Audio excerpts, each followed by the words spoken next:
ایک اور ایمان افروز واقعہ سنیں. پھر ہوا کیا, ایک بزرگ تھے حضرت حاتم اسم, بہت بڑا نام ہے, ٹھیک ہے. ان کا توکل بہت کمال کا تھا. ایک رات اپنے رفقا سے, اپنے دوستوں سے بات کر رہے تھے تو حج کا ذکر نکل آیا. تو ان کے دل میں بھی حرمین طیبین جانے کی تڑپ بڑھ گئی. تو گھر تشریف لائے اور اہل خانہ سے کہتے ہیں اگر مجھے اجازت دو تو میں حرمین طیبین چلا جاؤں. تو بیوی بچوں نے کہا کہ ہمارے پاس تو پیسے ہی نہیں ہیں, فاقے چل رہے ہیں, اور آپ مکہ مدینے جانے کی بات کر رہے ہیں, اور آپ چلے گئے تو ہمارا پیچھے کیا حال ہوگا. بھروسہ اللہ پر نہیں ہے, اسباب پر, چیزوں پر. تو وہ ایک چھوٹی بچی تھی, وہ کیا کہتی ہے, اگر تم لوگ اجازت دے دو تمہارا کیا جائے گا, یہ جہاں جانا چاہتے جانے تو, یہ رزق دینے والے تھوڑی ہیں. کہتے یہ رازق تھوڑی ہیں, رزق ملنے کا وسیلہ ہیں. جب گھر کے دیگر افراد نے بچی کا توکل دیکھا تو کہتے بچی ٹھیک تو کہہ رہی ہے, اللہ کے گھر ہی جا رہے ہیں, آپ چلے جائیں. حضرت کو اجازت دے دی گھر والوں نے, آپ حج پر روانہ ہو گئے. اب صبح ہوئی تو آپ کی جیسی حج کی خبر پھیلی تو آپ کے پڑوسی آ گئے, کہیے آپ نے کیا کیا. اس بچی کو برا بھلا کہنے لگے کہ آپ کو اجازت نہیں دینی چاہیے تھی, آپ کے ابو چلے گئے, آپ کے کھانے پینے کے مسائل ہیں. اچھا پہلے ایسا تو نہیں تھا کہ 15-20 دن 40 دن کا حج تھا, کئی مہینوں کا ٹریول ہوتا تھا, جاتے تھے آتے تھے, آلموسٹ 4 to 6 months, ہو سکتا ہے سال کا سفر ہو.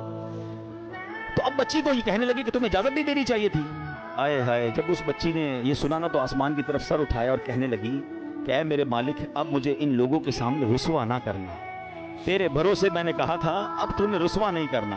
اچھا ہوا یہ کہ اس شہر کا جو حاکم تھا, جو سمجھنے بادشاہ تھا یا گورنر کہہ لیں, وہ شہر کے گشت پر نکلا اور ٹریول کرتے کرتے اسے پیاس لگی. تو اسی حضرت حاتم اسم کے گھر کے دروازے پر آ کر دروازہ بجایا جاتا ہے, کیا گورنر صاحب آئے ہیں, ذرا پانی پلا دیں, پیاس لگی ہے.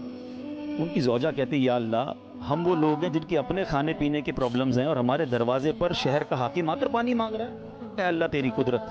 پانی پلایا تو کسی پڑوسی نے آ کر کہا کہ یہ بڑے غریب لوگ ہیں اور ان کے والد صاحب حج پہ چلے گئے ہیں, حضرت حاتم اسم ہیں, اور ان کے گھر میں تو فاقے چل رہے ہیں. تو بادشاہ نے کہا کہ انہوں نے ہم پر مہربانی کی, ہمیں پانی پلایا, ان کو ایسے خالی ہاتھ تو نہیں چھوڑنا چاہیے. اس نے اپنے جو پیٹی باندھتے تھے اس زمانے میں, اپنی پیٹی اتاری اور ان کے گھر میں ڈال دی, اور اپنے سارے سپاہیوں سے کہا سب اپنی اپنی پیٹی ڈال دو.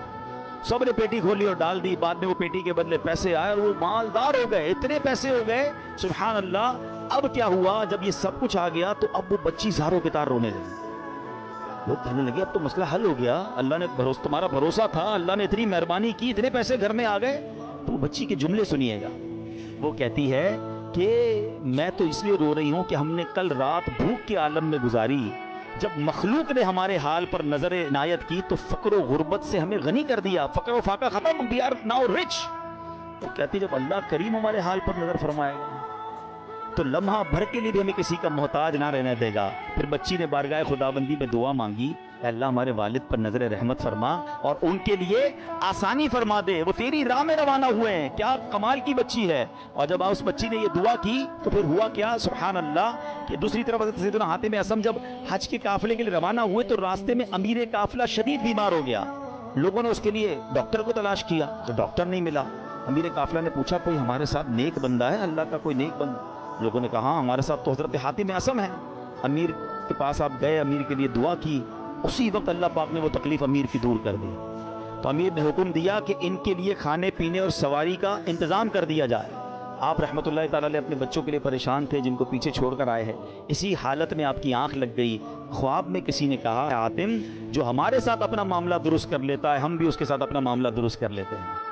آپ کو اہل و عیال کے ساتھ جو پیچھے مدد ہوئی نا وہ بھی خواب میں بتا دیا گیا. حج کے بعد جب واپس تشریف لائے تو بچی گلے لگ کر رونے لگی. اس موقع پر وہاں موجود بچوں نے بڑوں سے کہا اللہ پاک اس کی طرف نظر نہیں فرماتا جو عمر کے اعتبار سے بڑا ہو, بلکہ اس کی نظر رحمت تو اس کی طرف متوجہ ہوتی ہے جو اللہ کریم کی زیادہ پہچان رکھتا ہے, زیادہ معرفت رکھتا ہے. تو اے میرے پیارے اسلامی بھائیوں, یاد رکھیے اللہ پر بھروسہ ہو تو بگڑے کام سنور جاتے ہیں.